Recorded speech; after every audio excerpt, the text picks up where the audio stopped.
Hola a todo el mundo, esto es un programa más de Entendemos. Entendemos, nuestro programa activista de Canal You. Bienvenidos, bienvenidas y bienvenides a este programa que va a ser muy especial, porque esta edición os vamos a presentar nuestro primer, valga la redundancia, especial de Entendemos. Y para copresentarlo tenemos aquí a una persona que sabe mucho del tema que vamos a hablar. Tenemos a nuestro compañero José Valero. Bienvenido, José. ¿Entendemos por primera vez? Hola, Lidia. Encantado de estar aquí contigo y con el resto de espectadores y espectadoras que nos acompañan un día más. Pues sí, hoy os vengo a traer un especial. Lo hemos titulado, recogemos, digamos, lo que es la exposición que se llevó a cabo hace unos días y bueno, que aún sigue estando, que todo el mundo la puede visitar en el Centro de Cultura Contemporánea El Escorchador en Elche, y la exposición se llama Gaming Problems Queer Play, que hace una perspectiva amplia sobre la importancia y la labor de los videojuegos como herramientas para, aparte de ser herramientas lúdicas, también que sean herramientas culturales, educativas para formar a los jóvenes que las utilizan, ¿no? Y aquí vamos a hablar del tema LGTBI en concreto. El tema LGTBI, la importancia que tienen estas herramientas para dar visibilidad a las historias del colectivo LGTBI, pero no siendo lo protagonista, sino como una parte más de la historia del videojuego, pero no centrándonos en ella, ¿no? Una parte integrada, como un videojuego, por ejemplo, que tiene un personaje LGTBI o una situación LGTBI o algo así, pero que no es el tema central, pero sí que es algo totalmente naturalizado dentro del propio juego. Exactamente. Vamos a ver piezas audiovisuales que han creado los alumnos de la Universidad Miguel Hernández, donde explican pues la importancia, ¿no?, de lo que es la visibilidad del colectivo LGTBI y cómo ha ido evolucionando desde la erupción de los videojuegos hasta la actualidad.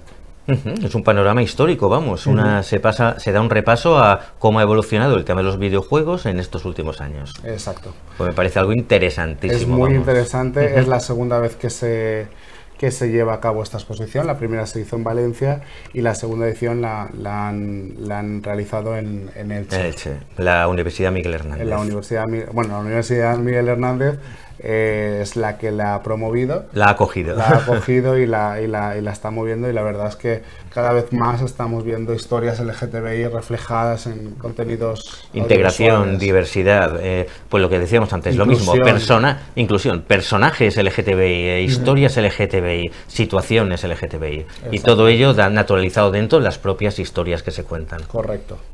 Así que nada, sin más, os vamos a dejar con este reportaje. Esperemos que lo disfrutéis y nada, a la vuelta lo comentamos, ¿te parece? Me parece maravilloso. Pues nada, dentro vídeo.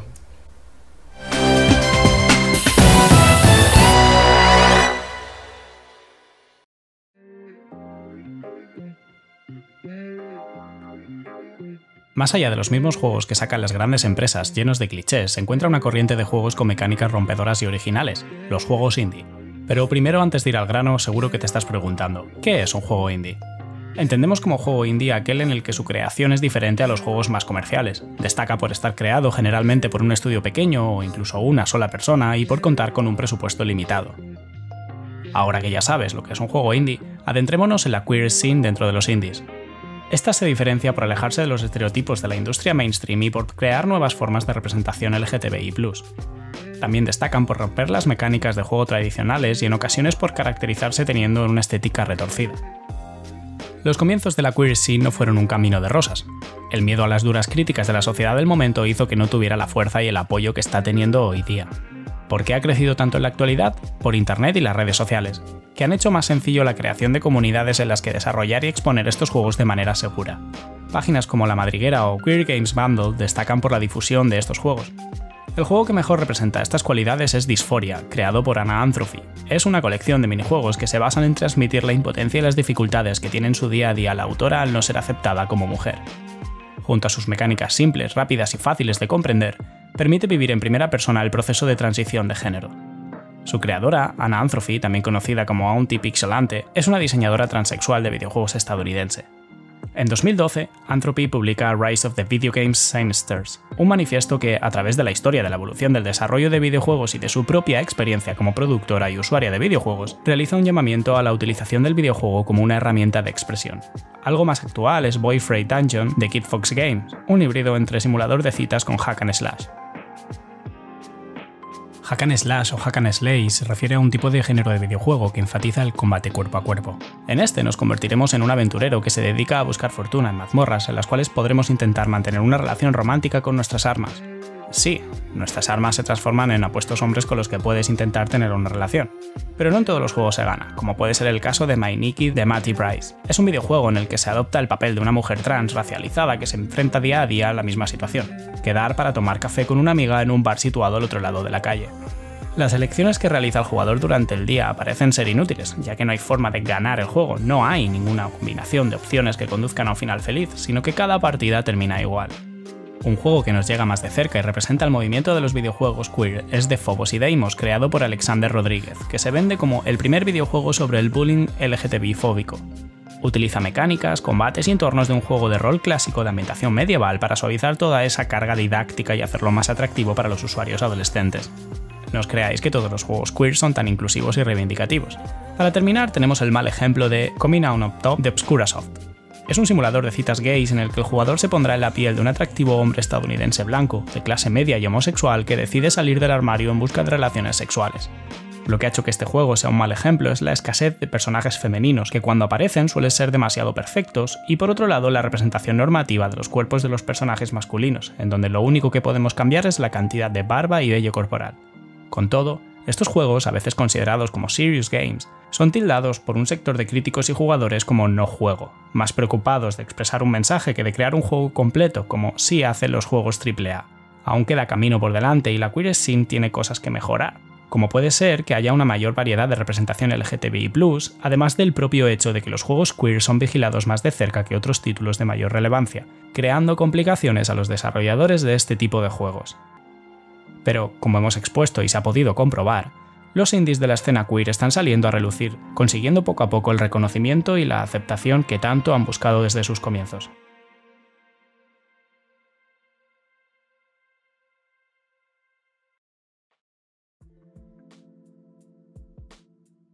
Apuesto a que no la conoces. Ella es Danielle Buntingberry, la desarrolladora transgénero encargada de haber creado videojuegos como Mule, The Seven Cities of Gold y otras muchas plataformas de éxito. Danielle fue tanto una visionaria como una pionera en el desarrollo de videojuegos multijugador, y se podría señalar, sin miedo a equivocarnos, que a ella le debemos mucho de lo que conocemos hoy en día en este ámbito. Basta con señalar que fue la creadora del primer videojuego multijugador online para computador, Modern Wars, desarrollado junto a la empresa Electronic Arts. Sin embargo, su trabajo no tuvo un éxito comercial ni reconocimiento hasta después de su muerte en julio de 1998, cuando, a raíz de recibir el premio de la Computer Game Developers Association, comenzó a reivindicarse la importancia de su aportación al mundo del videojuego. Y es que Danielle es un claro ejemplo de uno de los mayores problemas de la industria del videojuego: la falta de diversidad, inclusión y visibilización del colectivo LGTBIQ+ en el seno de sus empresas. Datos recogidos por la IGDA, el mayor exponente global en defensa de los derechos de los desarrolladores, muestran cómo a nivel mundial tan solo el 15% de estos se identifican como personas de género no binario, queer o transgénero. La inferioridad respecto a la orientación sexual de los trabajadores también es notable. Todo ello da como resultado entornos laborales poco diversos y en los que la discriminación forma parte del día a día del 56% de los desarrolladores. En el ámbito nacional, los encargados de recopilar una información semejante fueron Game Workers Unite para la Asociación Española de Videojuegos y...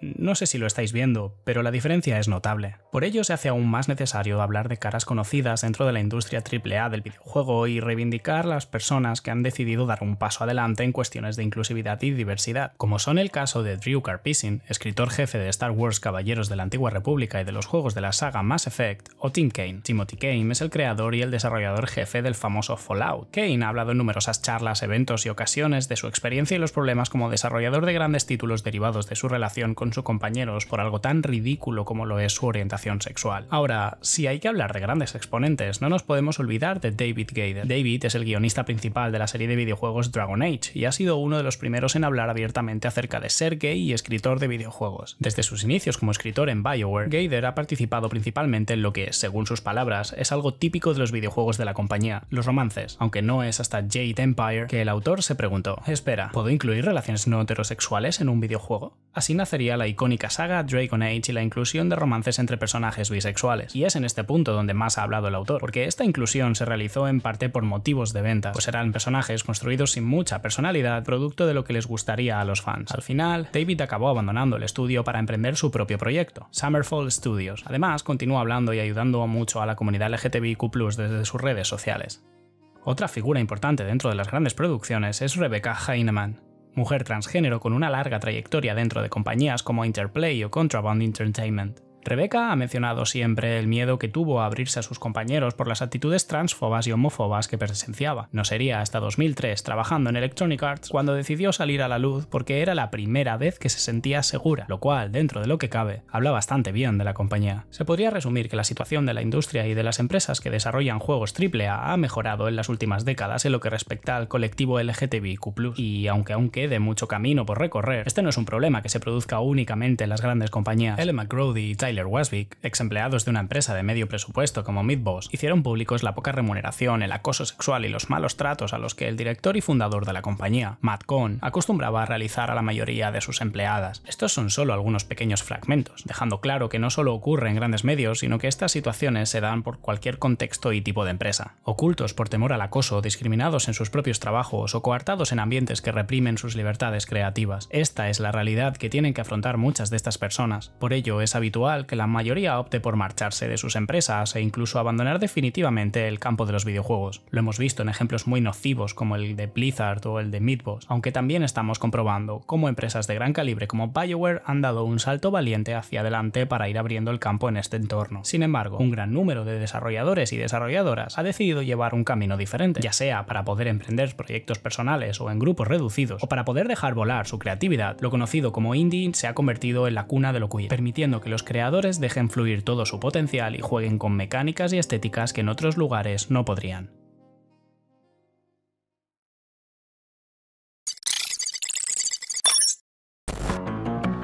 En 2009, 60 usuarios del videojuego World of Warcraft se reunieron en la capital del servidor para reivindicar durante más de una hora la eliminación de misiones que promovían la deforestación.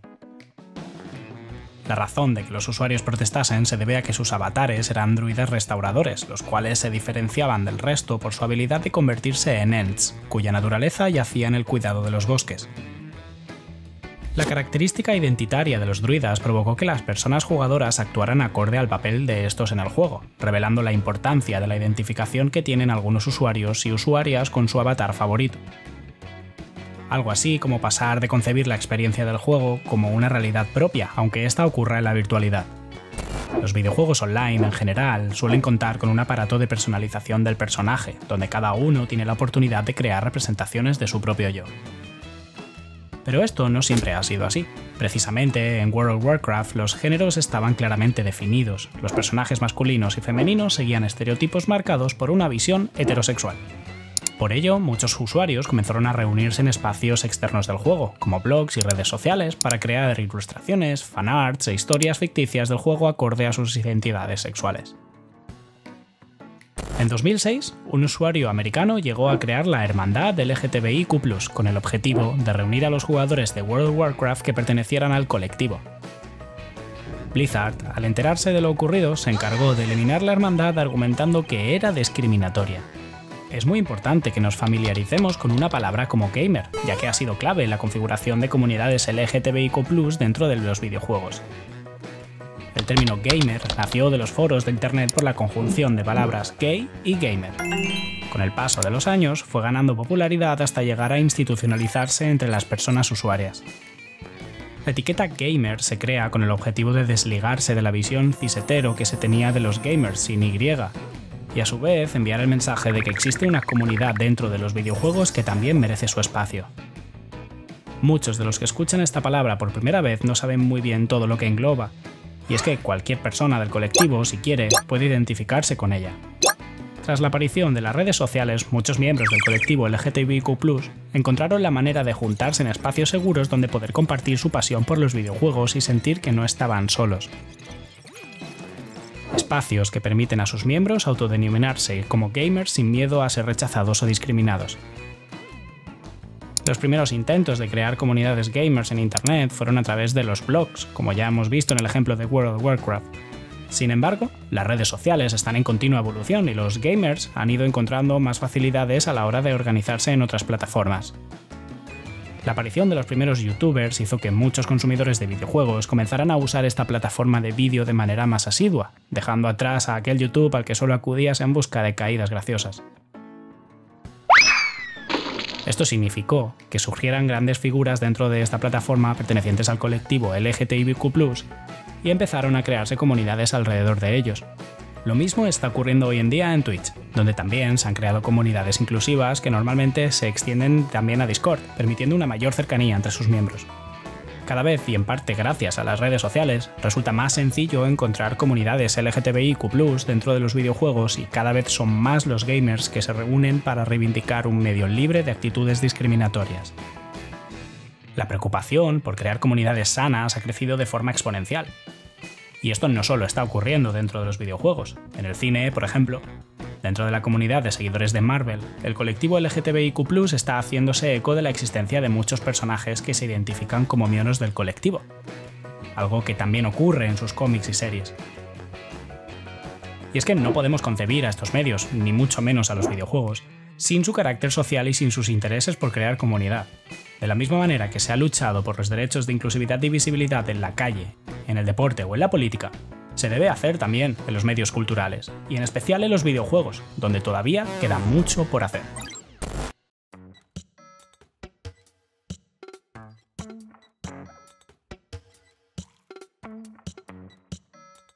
Déjame que adivine. Heterazo, ¿verdad? Qué lástima que sea hetero y no lesbiana. ¿Malditos heteros? ¿Heterosexualidad forzada una vez más? ¿Os parecen forzados o surrealistas estos comentarios? La verdad es que no lo son. Mujeres, personas del colectivo LGTBIQ+, o personas de religiones diferentes a la nuestra, entre muchos otros casos, tienen que soportar todo tipo de ataques machistas, homófobos, transfobos, racistas, xenófobos y más comentarios ofensivos. La mayoría conocemos los efectos nocivos del machismo, la homofobia, el racismo o la LGTBI-fobia, pero ¿a que tu tío sigue haciendo comentarios rancios cada cena de Navidad? Lo mismo ocurre en el mundo de los videojuegos, marcado por el pensamiento hetero y masculino. Los malos modos y los casos de acoso circulan no solo por las pantallas de los videojuegos, sino también por sus propias empresas desarrolladoras y su industria en general. Desde la creación de los videojuegos siempre ha existido un contexto machista y homófobo que, de manera consciente o inconsciente, ha dejado a la mujer en segundo plano. En muchas plataformas, la mujer objeto es el modelo. Princesas, femme fatales o guerreras sin mucha profundidad y sin verdadera relevancia en la historia. Personajes creadas para el deleite y el ideario masculino. Hablemos si no de uno de los casos más míticos del mundo de los videojuegos, el personaje de Lara Croft en Tomb Raider. Un personaje hipersexualizado que, cuando ha sufrido cambios en su estética, ha levantado las iras del público masculino, que le da más importancia a que tenga poca ropa y muchas curvas que a su propia historia y personalidad. Este es un caso, como decíamos, patente en muchas más áreas del videojuego. Por ejemplo, en las plataformas móviles se ha creado un gran sector dedicado a mantener esos estereotipos de la mujer perfecta. Una mujer que tiene que mantenerse fit y delgada para que no le deje su pareja por otra más atractiva, dejando caer que la culpa es suya. Sin ir más lejos, en Nintendo existen infinidad de juegos para chicas que son tareas tradicionalmente femeninas. Pero no solo hay machismo en estos videojuegos, sino también LGTBI-fobia. Por ejemplo, Tomodachi Life es un juego que permite casarte y tener hijos, pero solo con parejas heterosexuales. Otro ejemplo de LGTBI-fobia es el sufrido por la saga The Last of Us. El personaje protagonista, Ellie, tiene una relación con otra mujer. Al verse estas imágenes en la presentación del videojuego, se creó una oleada de comentarios homófobos atacando tanto al personaje como a su actriz. Pero no solo el beso entre dos mujeres dejó odio en redes sociales. En este mismo juego conocemos a Abby, una mujer que se aleja de la imagen tradicional de mujer frágil e hipersexualizada. Esto no gustó a muchos hombres, calificando que así no son las mujeres. Por ello, decidieron no solo acosar con insultos a su actriz, Laura Bailey, sino que la amenazaron tanto a ella como a su familia. Lamentablemente, todos estos casos se extienden también a otras comunidades de juego. Hay múltiples casos también de acoso, machismo y LGTBI-fobia dentro del propio mundo de los videojuegos. Un ejemplo de ello es que hay países que no permitan que se publiquen juegos con contenido LGTBI, como es el caso de la expansión de los Sims 4 dedicada a las bodas, prohibida en Rusia debido a su ley anti-LGTB. Estas problemáticas también llegan a los eSports. La jugadora coreana Geguri fue la primera mujer que participó en la liga profesional de Overwatch, pero tuvo que demostrar sus habilidades grabando gameplays porque le acusaron de hacer trampa. Otro caso es el de Dumble Dodge, jugador profesional de LoL, quien decidió decir abiertamente que era homosexual. Después de hacerlo, se replanteó abandonar su carrera por el acoso recibido por la comunidad y por sus propios compañeros. Te pasa por gorda y tonta y estúpida, que era una estúpida. Te he dicho antes a barrer, hija de aquí. Por desgracia, estos ejemplos de machismo y LGTBI-fobia no son aislados. Muchas veces suponen un acto organizado y profundamente arraigado en el sector. En 2018, varias trabajadoras de Riot Games, creadora de League of Legends, demandaron a la empresa por sufrir acoso sexual y discriminación de género. Del mismo modo pasó en 2021 con la empresa Activision Blizzard, donde sus trabajadoras denunciaron discriminación, acoso sexual y las nulas medidas de la empresa frente a ello. Por no hablar de que se sentían ignoradas en sus trabajos, ya que sus ideas eran rechazadas y, por supuesto, con diferencias salariales muy evidentes frente a sus compañeros. Pero esto es poco comparado con el caso más grande que ha habido en el sector de los videojuegos. El Gamergate, una campaña de acoso a largo plazo organizada por periodistas y otros profesionales del sector de los videojuegos. Comenzó en verano de 2018 contra personas del colectivo LGTBIQ+, y mujeres que trabajaban en el sector de los videojuegos.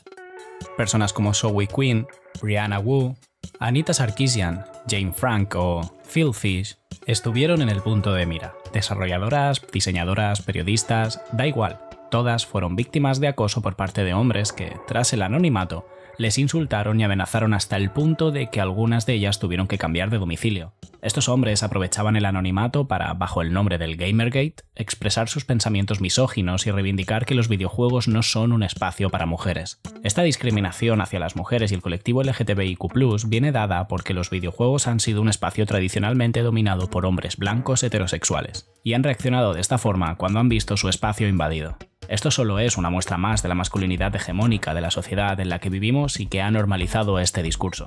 A pesar de ello, el futuro es prometedor. Poco a poco, estas actitudes van cambiando en las empresas y en la comunidad de juego, algo que se puede ver en la creación de asociaciones de jugadoras mujeres o personas del colectivo LGTBIQ+, que quieren crear espacios de juego seguros. Esperemos que estos esfuerzos nos hagan avanzar y dejar atrás todos los prejuicios y las actitudes nocivas del pensamiento machista y heteronormativo. Al menos ya tenemos a Peach salvando a Mario.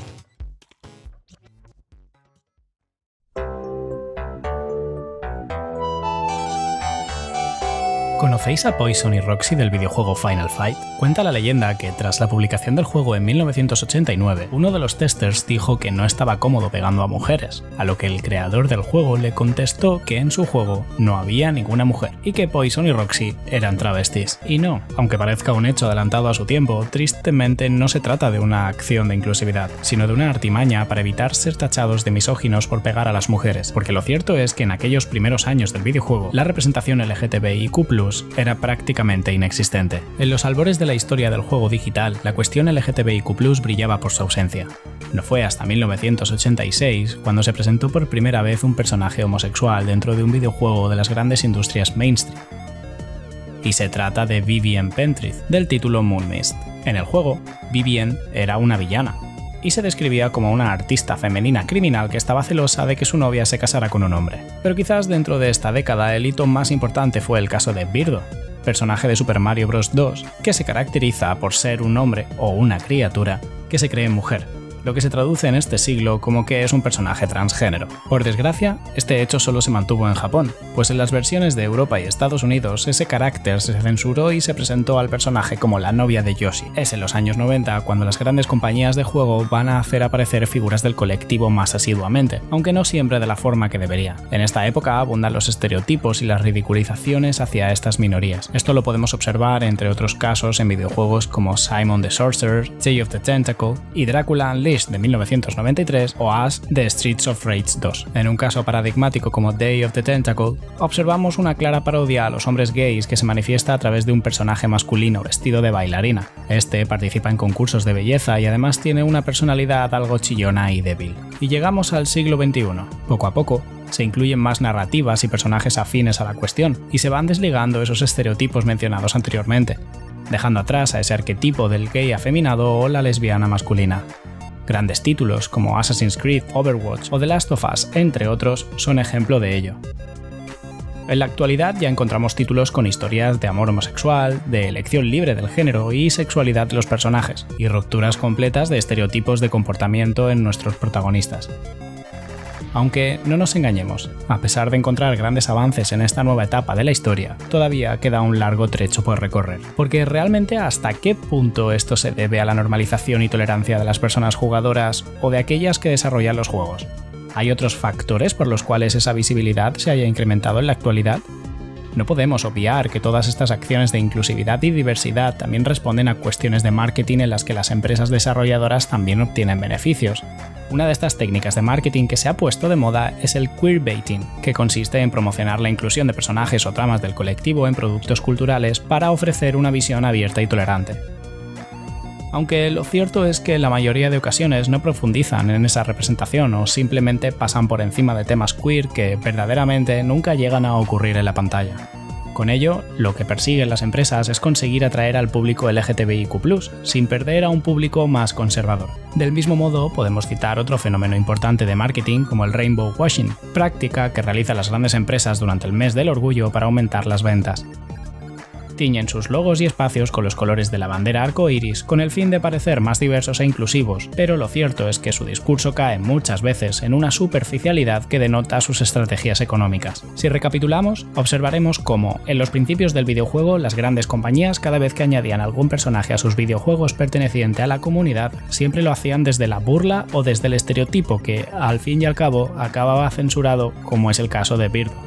Y al igual que ahora utilizan su influencia y su dinero para dárselas de más inclusivos, bien por adoptar una postura más abierta y justa en la sociedad, o bien por su propio beneficio económico, también han podido ser ellas las responsables de seguir perpetuando rancios estereotipos y deslices homofóbicos y transfóbicos.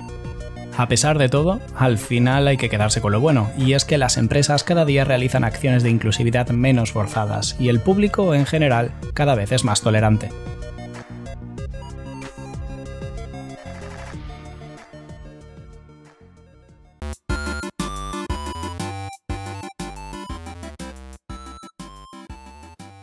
En los últimos años ha nacido un movimiento particular dentro de la escena de los videojuegos, integrado por los distintos perfiles de la comunidad LGTBIQ+.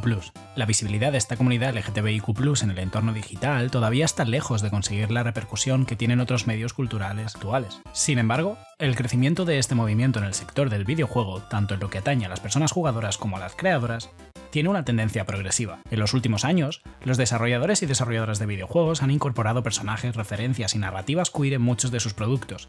Estas novedades son uno de los primeros pasos para contribuir al proceso de visibilización y defensa de este movimiento. En los juegos digitales siempre se han tratado las mismas temáticas, repitiéndose juegos de carácter bélico, de deportes, de aventuras, etc., bajo unas mismas premisas en cuanto a narrativa, estética, etc. Casi siempre tratan de situaciones protagonizadas por hombres fuertes y guapos que tienen como objetivo proteger y rescatar a una princesa guapa e indefensa y devolverla al castillo, entre otros muchos clichés típicos que están más que vistos. La aparición de la escena queer dentro de los videojuegos está, precisamente, a romper con todas estas barreras y clichés que estaban establecidas en las temáticas principales de los videojuegos, reformulando de arriba a abajo sus conceptos, desde la propia narrativa hasta los fundamentos de su estética, sea en el desarrollo de sus historias, de sus mecánicas de juegos, de sus personajes, de sus interfaces, etc. La escena queer del videojuego, en este sentido, contribuye a la elaboración y planificación de un entorno de ocio inclusivo en el que todas las personas pueden participar sin ningún tipo de discriminación, promoviendo valores muy importantes como la diversidad o la inclusividad. Entre los principales referentes de la queer game scene, podemos destacar varios ejemplos como Matty Rice con su juego My Nitty. Este nos invita a sumergirnos en el bucle vital de la protagonista, una mujer transgénero. La mecánica del juego es sencilla, consiste en la confrontación y la huida, provocada por situaciones como cruzar la calle o toparse con personajes que critican su condición. El juego ha sido diseñado como una carrera de obstáculos a semejanza de su experiencia. Anna Anthropy con Dysphoria, en el que la trama cuenta la experiencia personal y real de la creadora afrontando sus 6 meses de terapia hormonal. Aborda temas emotivos y crudos. Es un juego que invita mucho al pensamiento y la reflexión, con un estilo arcade retro muy característico. Evivea con We Know the Devil, que narra la historia de 3 adolescentes queers dentro de una colonia religiosa. La estética es muy característica. Esto se debe a la peculiaridad de los colores del fondo y de los personajes, siendo los primeros a color y los segundos en blanco y negro. Los trazos y detalles de los personajes son similares a dibujos con grafito y carboncillo. Todos ellos y muchos otros casos de la escena de videojuegos queer se caracterizan por situarse fuera de los cánones establecidos en el mercado, diferenciándose así del resto de la competencia. Destacan por dejar de lado los diseños comunes a los que nos tiene acostumbradas las desarrolladoras comunes, y abrazan una estética y unas mecánicas de juego torcidas y representativas, con objeto de búsqueda de unas características rupturistas, no solo para ser diferentes, sino para poder establecer modelos de desarrollo y creación verdaderamente nuevos, y con una voz única, potenciando sobre todo el mensaje. De esta manera, no solo ofrecen un tipo de entretenimiento original y subversivo, sino que amplían su potencial como herramientas de libertad de expresión en muchos de nuestros ámbitos sociales, culturales y políticos. A rasgos generales, la escena de videojuegos queer supone un cambio muy importante a nivel de clichés, narrativas, estéticas y público, asentando de esta manera las bases y ayudando a contribuir a crear una comunidad que tiene como objetivo la visibilización y normalización en la industria y en la sociedad.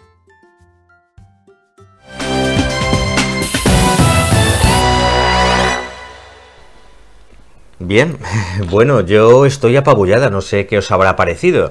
El especial, pues me ha dado mucho que pensar, me ha parecido súper interesante y bueno, Hobby, menudo, José, bueno, ¿lo veis? Somos amigos y para mí es Hobby, se me acaba de escapar. Hobby es a nivel personal, a nivel familia, sí. Amigos, pero bueno, Lidia es amiga, al final también se le escapa. ¿Qué te ha parecido Me ha parecido interesantísimo y un documento para divulgar, para presentar, para decir, esta es la herramienta, el tema de los videojuegos es utilísima para divulgar tanto el tema LGTBI como otros muchos conocimientos y otras muchas disciplinas, otras muchas historias en la gente de todas las edades. Exacto, y al final es un poco como hacemos en este programa, ¿no? El utilizar estos recursos audiovisuales, estos nuevos recursos, ¿no? Ya sean redes sociales, videojuegos, programas de televisión para darles una vuelta más a lo que es el activismo LGTBI y visibilizar nuestra realidad y contar nuestras historias y estar ahí cada día presentes, ¿no? y que al final conseguir lo que estamos buscando siempre todas las asociaciones, que es naturalizar al colectivo. Naturalizar, visibilizar y, como siempre decimos, educación, educación, educación. Y esto es parte de esa educación.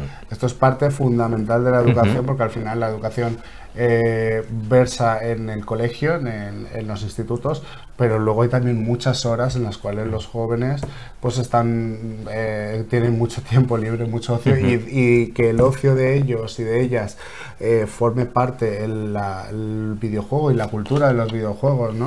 Creo que también es fundamental trabajar sobre estos aspectos, ¿no? Y seguir educando después del colegio en momentos lúdicos. Pues sí. Bueno, este es el espíritu con el que os hemos trasladado, os hemos mostrado y esperamos que hayáis disfrutado este primer especial de Entendemos. ¿Estás seguros de que habrá muchos más?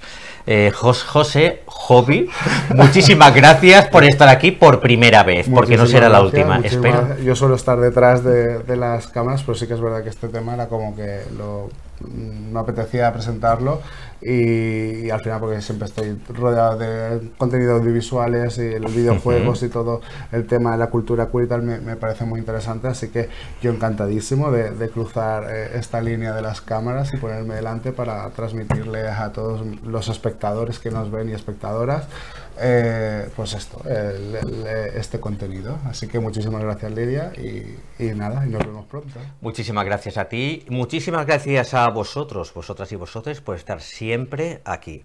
Dentro de poquito nos veremos en otra edición de Entendemos. Nace el odio, nace la violencia de una dictadura de mentes perversas. Hemos luchado para ser nosotros mismos y solo recibimos intolerancia, discriminación por un supuesto vicio. La homosexualidad existe entre especies, la homofobia en una sucia mente. Algunas nacemos y transicionamos, acepta cualquiera de nuestros estados. Lo que tengamos entre las piernas, a ti te importa una mierda. El amor tiene que ser libre, sea del sexo que sea. Ser gay no es ninguna enfermedad perversa, pero la homofobia sí es una violencia. Denúncialo, no estás solo. Ni un paso atrás, no somos pocos. Saca tu bandera, di lo que piensas, haz lo que quieras. Tenemos derecho a una vida sin etiquetas. Amar a alguien de tu sexo no tiene nada de malo. El amor es tan grande que no cabe en un armario. Boyera, travelo, esa es tu religión. Conciencia, paciencia, esa es mi respuesta. Bujarra, maricón, esa es tu religión. Libertad, respeto, ese es mi argumento.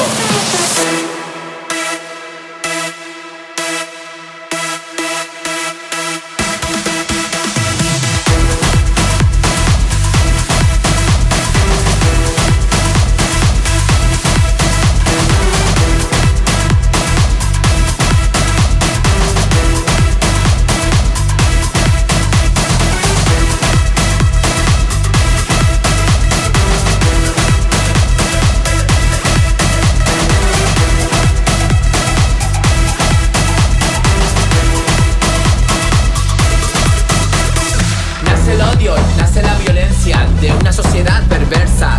Sé quién eres, di lo que sientes, que nadie se meta en tu mente. Donde lo físico importa más que lo sentimental. En vez de hola, pregunta tu orientación sexual. Respeta mis pronombres como nosotros a vosotros. Ideas equivocadas debajo de una sotana.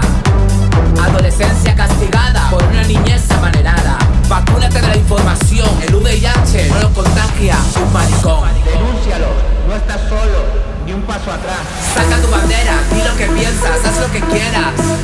Tenemos derecho a una vida sin etiquetas. Amar a alguien de tu sexo no tiene nada de malo. El amor es tan grande que no cabe en un armario.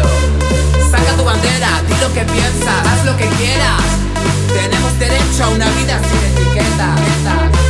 Amar a alguien de tu sexo no tiene nada de malo. El amor es tan grande que no cabe en un armario. Boyera, travelo, esa es tu religión. Conciencia, paciencia, esa es mi respuesta.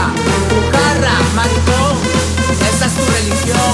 Libertad, respeto, ese es mi argumento.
Saca tu bandera.